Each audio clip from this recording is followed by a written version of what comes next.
안녕하십니까. 일반물리학 기초 14장 할 차례입니다. 소리, 음파, 소리. 그 앞에서 13장에서 파동의 일반적인 얘기를 했었죠. 근데 이제 일반적인 얘기이지만은 또 1차원적인 파동이었어요. 주로 밧줄을 흔들었을 때 나오는 횡파에 관한 것.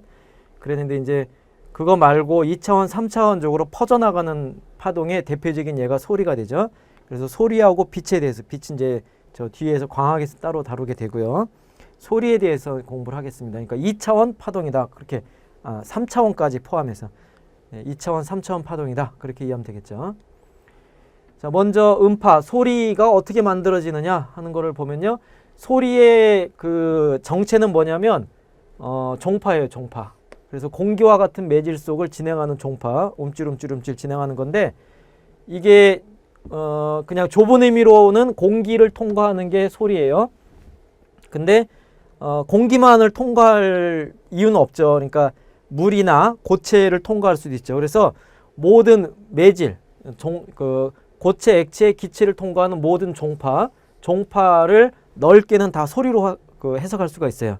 근데 이제 우리가 주로 듣는 거는 좁은 의미로는 공기를 통과하는 종파다. 그렇게 되는 거예요. 그러니까 종파가 소리다. 소리가 종파다. 그렇게 하면 되고요. 그럴 때 모든 그 소리는 근원이 뭐냐면 진동하는 물체, 진동체에 의해서 만들어져요. 그러니까 공기의 진동인데 공기를 진동하게 될 때 공기를 진동시키는 그 물체가 있어야 되죠. 진동체가 따로 있어서 진동에 의해서 공기가 진동하고 소리가 된다 하는 거죠. 그래서 예를 들면은 소리굽새를 딱 쳐서 그럼 소리굽새 그 날개가 진동하죠. 예. 날개가 진동할 때 주변의 공기를 밀어서 밀도가 높게 그다음에 저쪽으로 진동하면은 이쪽으로 밀었던 영역에서 이제 날개가 뒤로 빠지니까 밀도가 낮아지죠. 그래서 다시 밀면은 밀도가 높아지고 그래서 공기를 이제 이쪽으로 밀었다 뺐다 밀었다 뺐다 그렇게 종파를 일으킨다. 공기의 진동을 일으킨다는 거고요.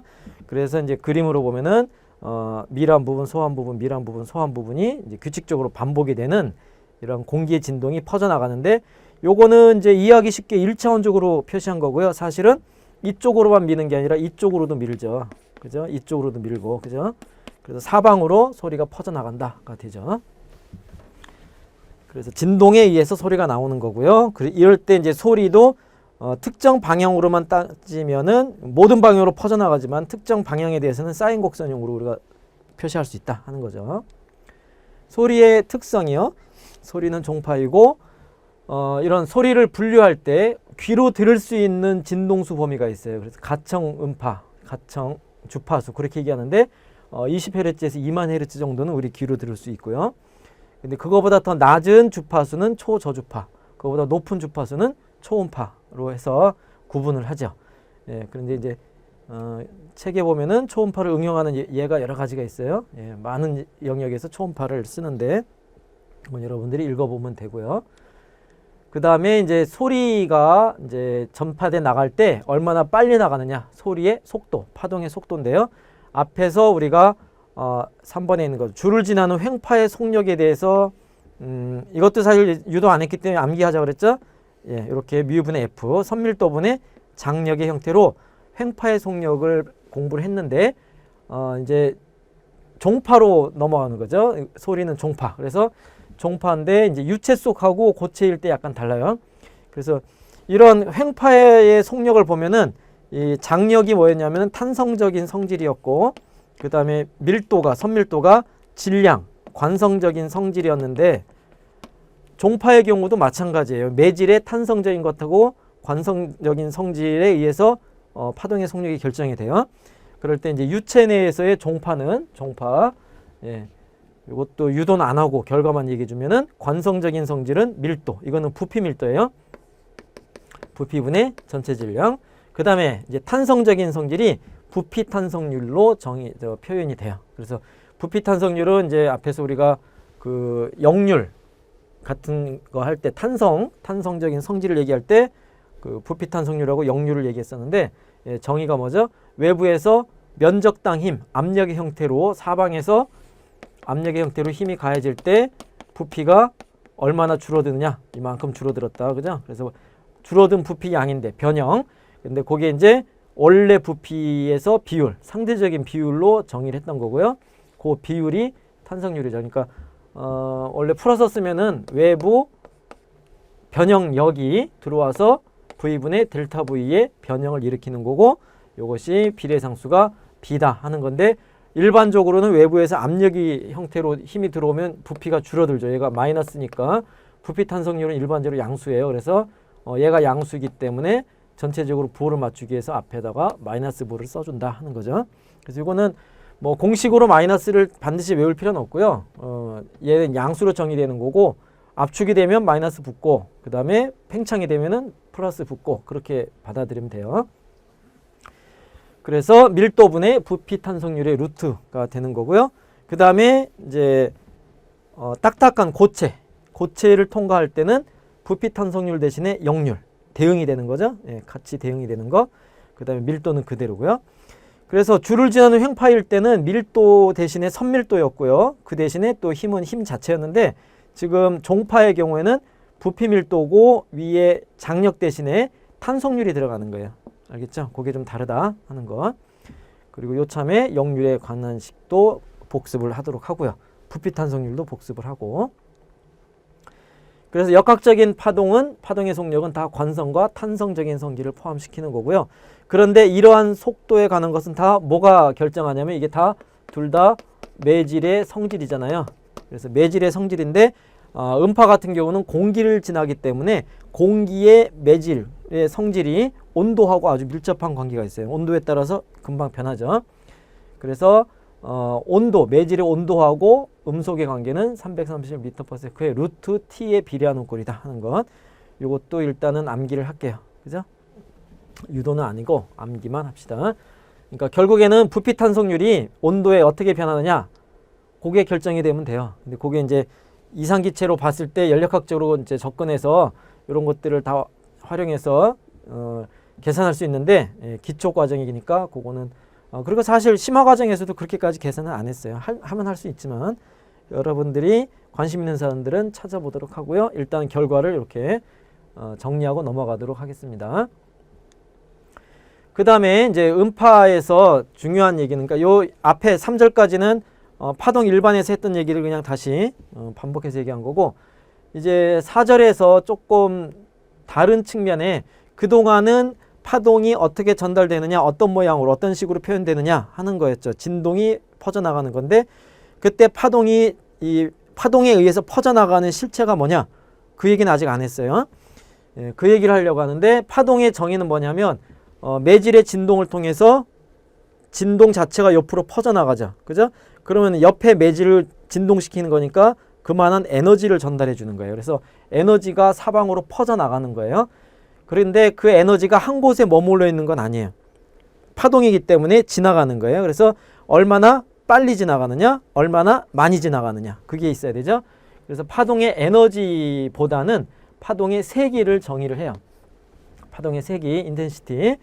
요거 정의를 잘 기억해야 돼요. 정의는 뭐냐면, 시간당 얼마나 빨리, 시간당 단위 시간 동안에 얼마나 많은 양인데, 이게 공간적으로 퍼져나가기 때문에 면적당 에너지로 정의를 해야 돼요. 그래서 시간당 면적당, 단위 시간당 단위 면적당 지나간 에너지인데, 파동에 의해서 지나간 에너지인데, 이때 지나간다는 것에는 방향성이 있죠.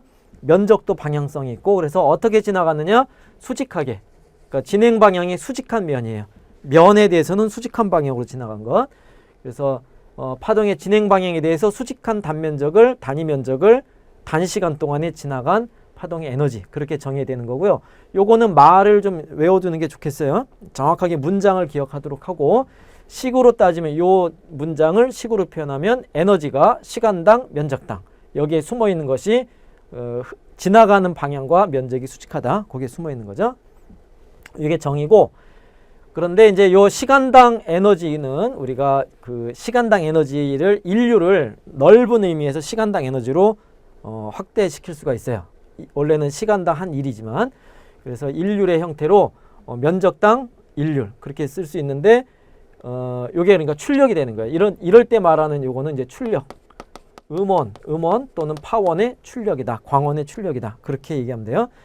그러니까 광원 같은 경우에는 백열 전구를 쓰면은 뭐 60W짜리다. 그럼 1초에 60줄의 에너지를 방출한다. 파동의 형태로. 아니면 스피커 같은 경우도 보면은 컴퓨터 옆에 붙은 스피커 있잖아요. 거기 보면 그 전격 출력 같은 거 나오잖아요. 5W짜리다. 뭐 그런 거. 그런 게 이제 시간당 에너지고 그것이 퍼져나갈 때 면적이 넓어지니까 세기가 변한다. 그렇게 되겠죠. 그래서 세기의 정의를 정확하게 알고 있어야 되고요. 그럴 때 이제 파동의 세기의 정의는 이건데 이제 파동의 형태에 따라서 이 세기 값들이 이제 조금씩 구체적인 형태가 달라지는데 조금 어려워요. 그걸 다 추적하는 거는. 그래서 여기서는 그냥 가장 중요한 성질 중에 하나만 얘기를 하면은 파동의 세기는 진폭 제곱에 비례해요. 진폭의 제곱. 같은 A를 썼네요. 요거는 그냥 면적이고 있는 진폭인데 이게 왜 진폭 제곱에 비례하냐면 이렇게 이해하면 돼요. 그러니까 원래 유도는 이건 아니지만 그냥 해석하는 입장에서는 그 진동의 에너지가 진동의 역학 에너지 있잖아요. 얘가 2분의 1 mv 제곱에 2분의 1 kx 제곱이었는데 요 놈은 2분의 1 ka 제곱으로 쓸 수 있죠. 그래서 에너지가 진폭 제곱에 비례해요. 그죠? 그렇다는 얘기는 이제 파동의 에너지는 이러한 진동을 통해서 에너지가 전달돼 나가니까 매질이 적어도 이만한 에너지를 갖고 있다가 옆에 전달해 주는 거죠.